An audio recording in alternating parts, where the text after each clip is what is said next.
We're going to do some basic movement fundamentals. We're going to start with the lunge.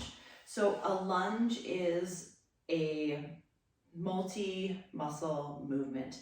It is a closed chain movement because both of your feet are grounded.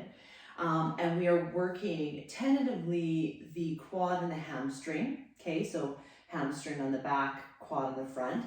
But what we really wanted to do in a traditional lunge, it's moving us forward, is we want to dominantly be using this glute and hamstring and as a core stabilizer in our movement going forward. We're going to start with a stationary lunge because it's one of the best ways to progress through some of the lunges. So we're going to start with just a stationary lunge. We want to hold on to something for balance. This is not a balance exercise. So we want to be just using a foam roller, anything that's waist height. You can hold onto the wall.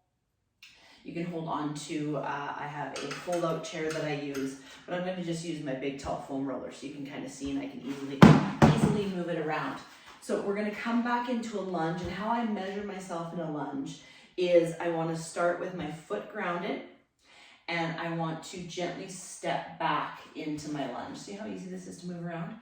When my body weight, so I have gentle weight in the back toe, dominantly all of my weight is down this stabilizing front leg. So this is going to be the one that I'm using the most. As I come into my lunge, my body does not stay upright, because if it does, it's going to load up my knee, okay, and tentatively put pressure on that lower back. So what I want to do is, as I step forward into that, step back into that lunge, it hinges this glute slightly, okay? It puts me into a forward flexion, and my body naturally wants to go forward to counterbalance the weight going back. I stay there.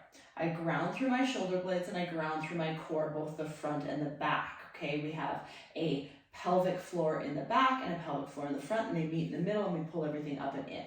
Then I want to step and I want to drop gently down through my back knee, keeping this knee in line with that second and third toe, okay? So even if you come down to your knee, reestablish where your posture is, and then use your hand here on whatever you're holding for balance and pushing up through that heel of that front foot.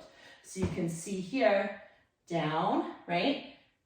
Knee can hit the ground if you want to have a pillow there, right? And then press through the heel of the front foot. So very little weight is being used in that back leg, just as a stabilizer, okay? But you are using a little bit of quad, but we want to use the glute and hamstring of this.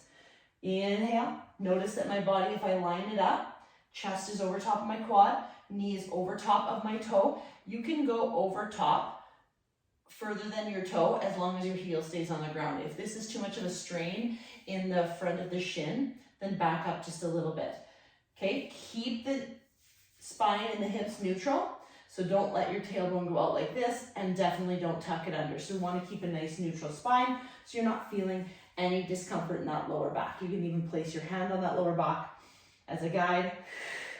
Breathing is crucial.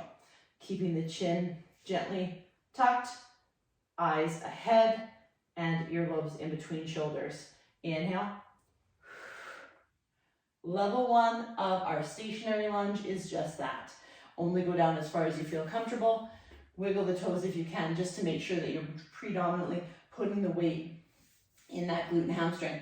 Don't step too far back, because then you're going to feel a lot of that back quad. If you feel too much of the back quad, lighten up the weight on that back quad and push through the heel.